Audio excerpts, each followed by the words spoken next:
you do the introduction like you always do. This is the Lord's Chronicles. We're here again today. Today we're going to be talking about in the lines of the prodigal son.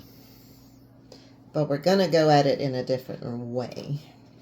Instead of talking about the prodigal son coming back and being accepted and forgiven, we're going to talk about the one who has stayed and has helped his father.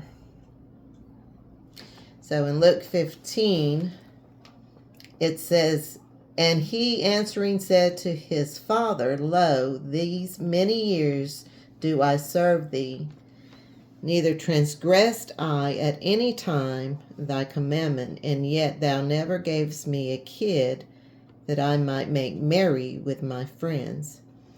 But as soon as this thy son was come, which have devoured thy living with harlots, thou hast killed for him the fatted calf.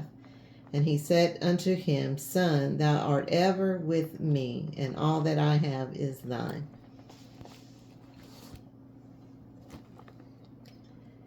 Now, why don't they ever talk about the son that stayed and was helping his father?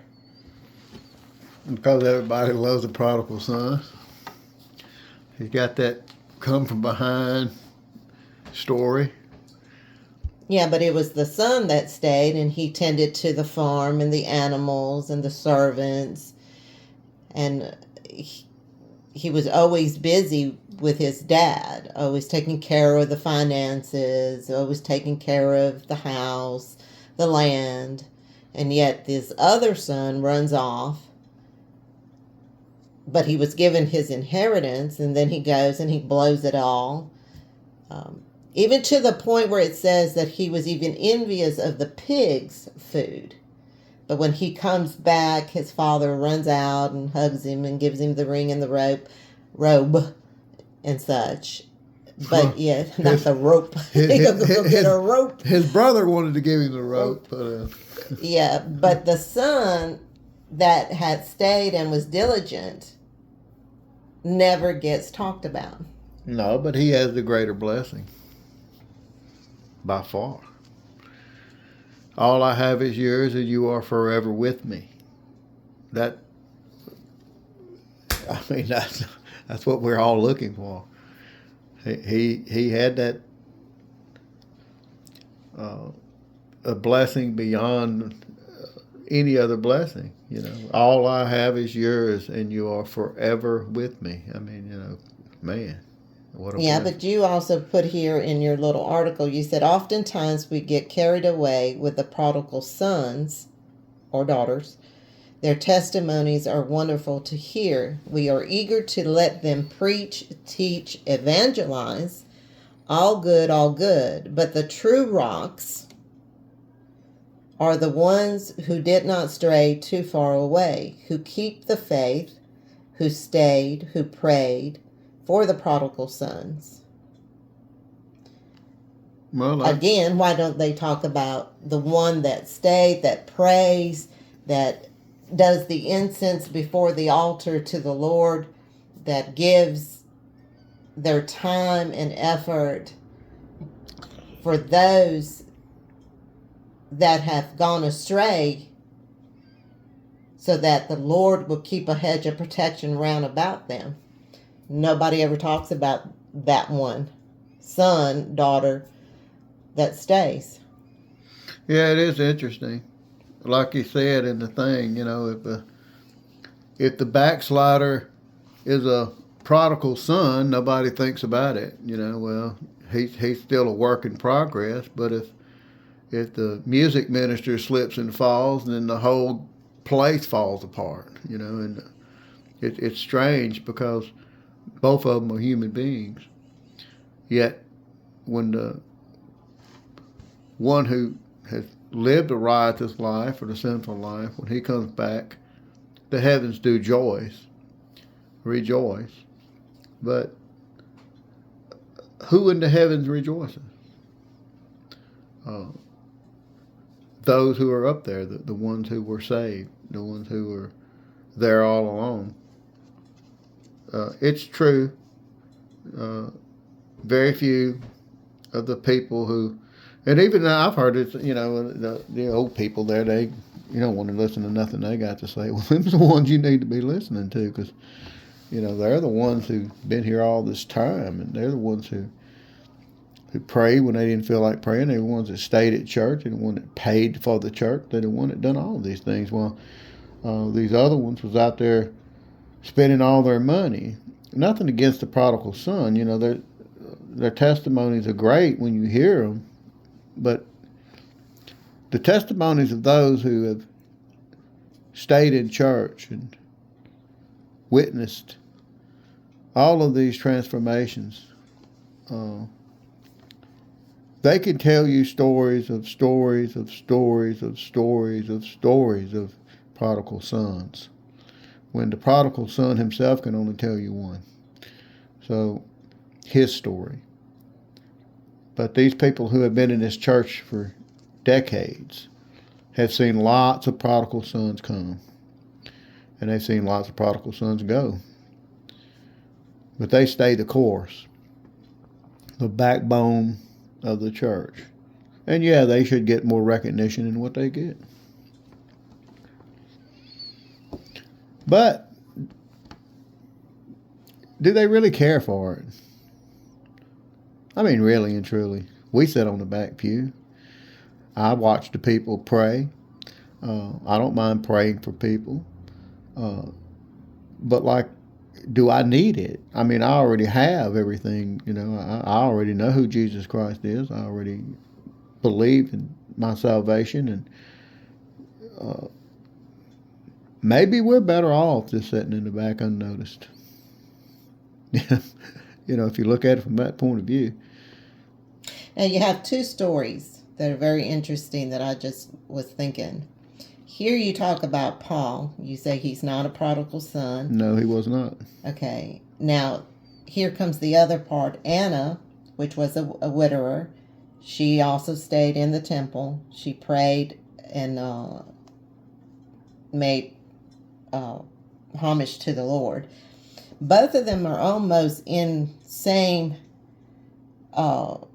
vicinities of each other, in the sense that Paul too was a learner, right, of the law.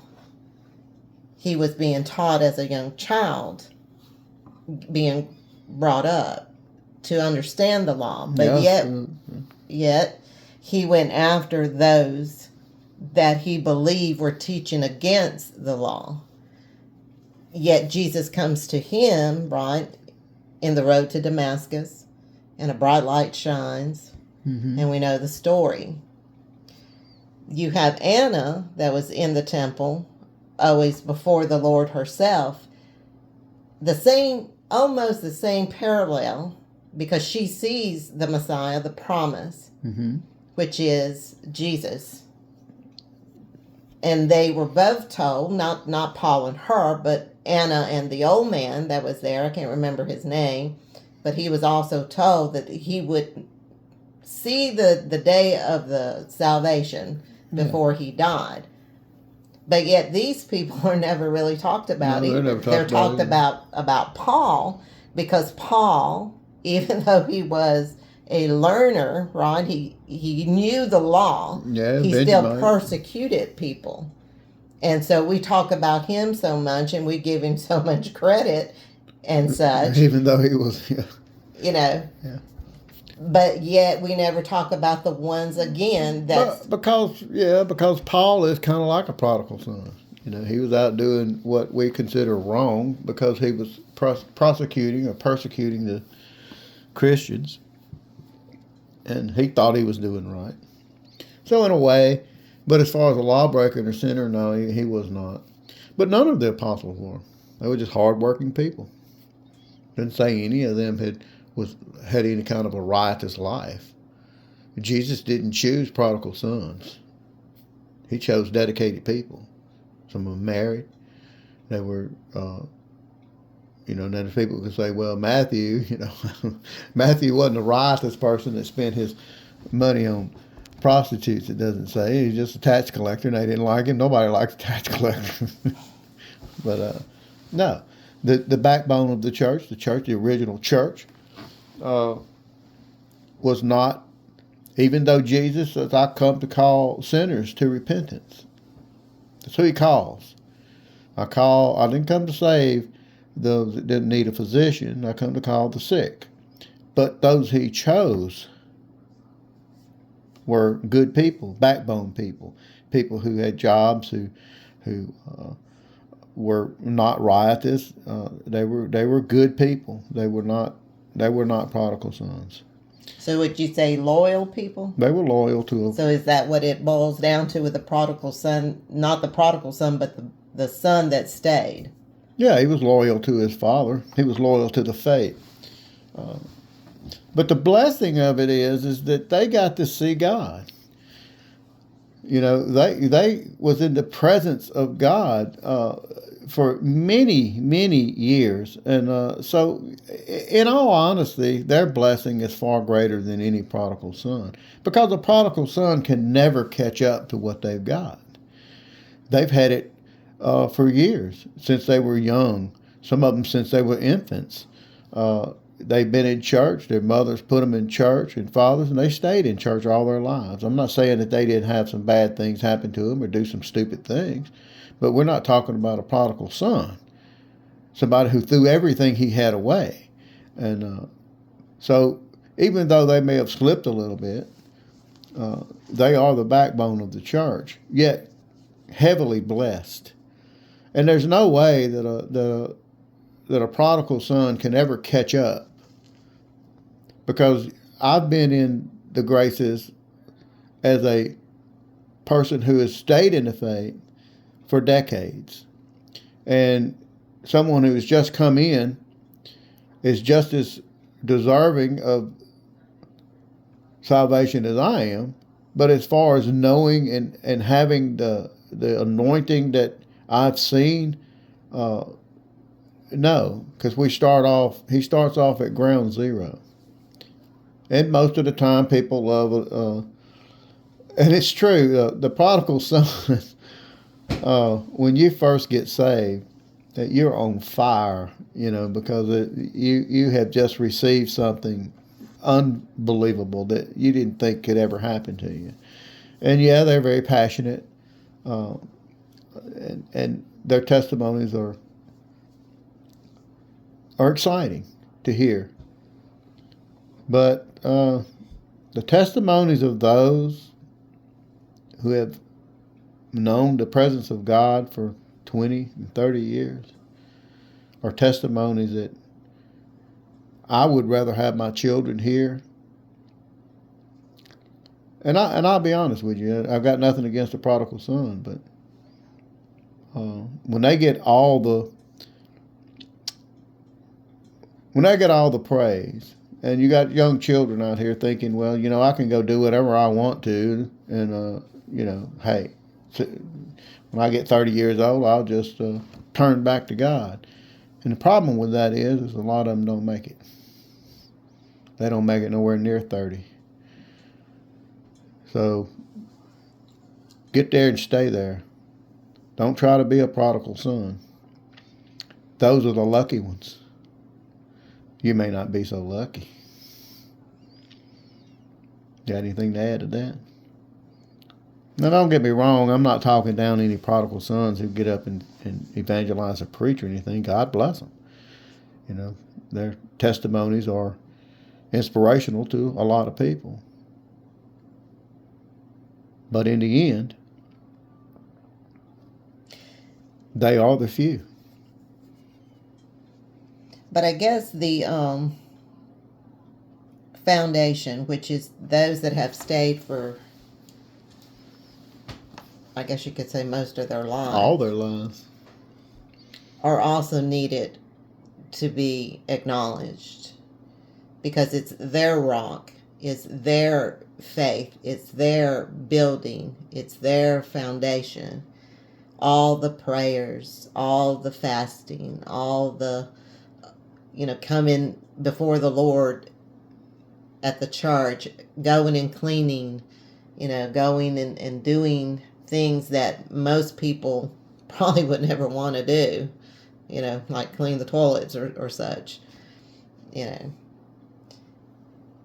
It's all I'm saying is that when we talk about the prodigal son story, the parable, the emphasis also should be on the one that stayed. That's Even not though we greater. know Yeah. he was jealous and that part of the story is told, that's true. Because we're all human and we all tend to get our feelings hurt and think we're not as loved or appreciated as the one that runs off, right? The baby of the family kind of thing. I know that feeling. So, all I'm saying is, But Jesus gives us the perfect example. He tells us about two people. One of them says, yeah, Daddy, I'll go work the field. And he runs off with his friends and never goes out to the field. And one gets up and says, I'm tired. I don't want to go. No, I don't want to go today. But he ends up going anyway. Now, who's the better child? Even though you may have griped a little bit or whatever in your life, but you stayed in church and you stayed the course. Yeah, they're the backbone of the church. They are. And yeah, they should get some recognition. And if you're listening to this and you got a church, and I know some of you out there listening to this do, thank you. Yeah, thank you. Thank you so much. Because now think about this before we close. If it wasn't for those people, would the prodigal son be able to come home? Oh, that's a question to ponder. Because maybe there wouldn't be a home. Good night. If you like it, thumbs up.